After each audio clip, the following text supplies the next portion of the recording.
যখন চিকেন ফ্রাইটা বাঁচতেছিল তখন জিনিসটা দেখতে অনেক বেশি লোভ লাগতেছিল। মাত্র 120 টাকায় কতগুলো খাবার, যেখানে আপনি বিরিয়ানি পাইতেছেন, একটা চিকেন ফ্রাই পাইতেছেন, এটা হইতেছে লাচ্ছি, এটা হইতেছে একটা ফিন্নি। আমার হাতে হইতেছে মাত্র 120 টাকার থালি। আর আমার পিছনে যে মানুষের ভিড়টা দেখতে পারতেছেন, শুধুমাত্র এই থালিটা খাওয়ার জন্য এই জায়গায় এত পরিমাণে মানুষের ভিড়।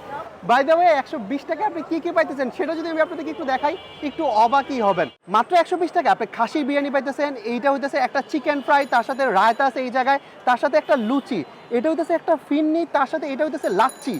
নর্মালি 120 টাকায় আসলে এখানে তেহারি বা বিরিয়ানি পাওয়াটা একটু কষ্ট, সেই জায়গায় আপনি চিকেন ফ্রাই পাইতেছেন, বিরিয়ানি পাইতেছেন, ফিন্নি পাইতেছেন, লাচ্ছি পাইতেছেন, তাছাড়া একটা লুচিও পাইতেছেন। এইটা 120 টাকায় one of the best deal. আর এইটা খাওয়ার জন্য আজকে আমরা চলে আসছি পুরান ঢাকা চকবাজারে। এই যে পুরান ঢাকা চকবাজার, আমি একদম চত্বরে আছি। সো ঠিক এই পাশে যে আমার পিছনে যে দোকানটা দেখতেছেন, যেটার ভিতরে মানুষের প্রচুর পরিমাণে ভিড়, ঠিক ওই দোকানেই কিন্তু এই খাবারটা পাওয়া যায়। এটা হচ্ছে একটা চিকেন ফ্রাই, মানে চিকেন ফ্রাইটার সাইজটা কিন্তু মোটামুটি ভালোই বড়। সো এই চিকেন ফ্রাইটা দেখতে অনেক বেশি মশলাদার মনে হইতেছে।